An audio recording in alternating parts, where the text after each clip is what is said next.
This Honda CB750 engine is an absolute wreck. You would normally find something better condition in the bottom of the Thames. It has years of corrosion, caked on grease, neglect. The engine cases are completely ruined. It's way beyond saving. The cylinders are completely seized dead hard. There is no gentle way through this. This is strictly a salvage mission now. And the only question that matters is, are the internals worth sacrificing? Welcome back to RFM. Last time on the CB750 bomber project, we finally got the cylinder head off and had a proper look at the damage. Today we're going deeper, stripping the peripherals, cracking the crankcases and finding out if that transmission and crank have survived the decades. That's the thing about one of these older bikes. I've been sitting outside for at least 6 or 7 years. Everything's all fused together. It's like it was never meant to come back to bits again. Every bolt is a battle. We're stripping away the sprocket, the covers, everything in the way. The real nightmare is the top end. The cylinder are seized on dead hard to the cases. There is no soaking or gentle nudging that is going to free them away. To get to the prize inside, we're going to have to get destructive with the barrels. The cases and cylinders are being sacrificed to rescue the internal organs. I'm using my 1/2 inch gun on this and a combination of my ratchet. At the end of the day, I don't care if a bolt snap on this. Every bolt is hidden under layers of crud here. You just have to dig through it and get them all. Some of these covers are getting reused, like this one.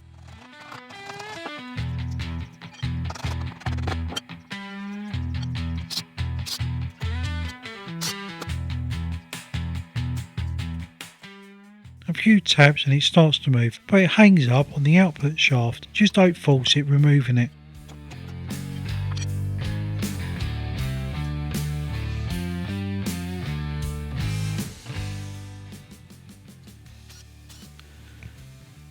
From here it's just a case of working methodically around the engine.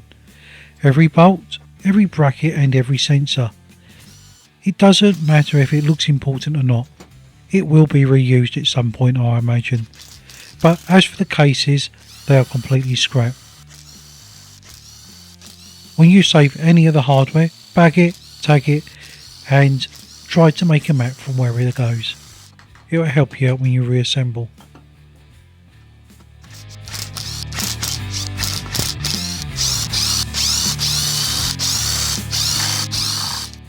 The clutch assembly is out next. Normally you lock it off, the basket slides out free, the plates themselves, honestly, they are normally reusable. The clutches live in oil, so they tend to survive neglect better than you think. They'll get cleaned, measured, and if they're in spec, they'll go straight back into the new cases.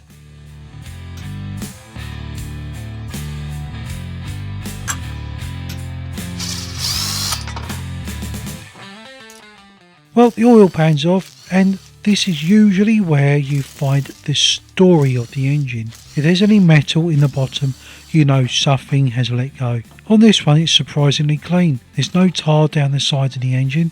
The oil is old and it stinks, but there's no glittery bits in the oil, which is a good sign for the crank and for the transmission.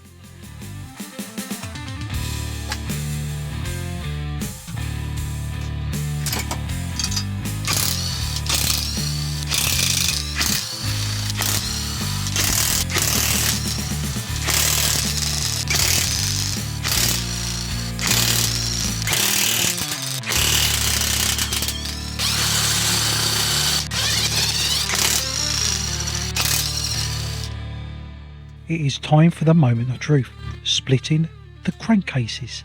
Because we don't care about the structural integrity of the external cases, we can be very aggressive here.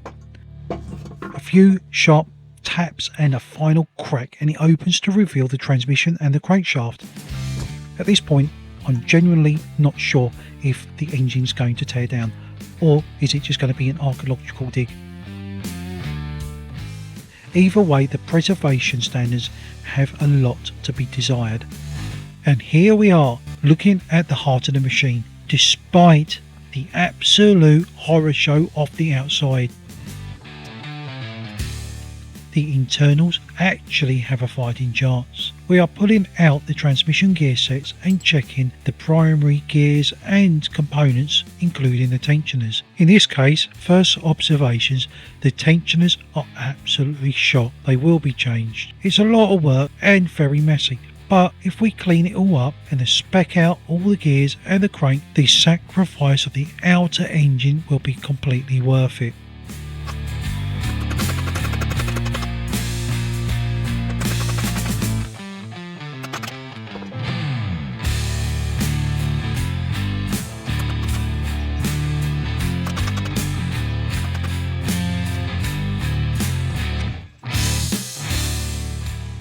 Stick around, next time we are cleaning up these old cases and hopefully get a sneak preview at my new Vapor Blaster that I've been working on. Until next time, ride safe and keep on watching.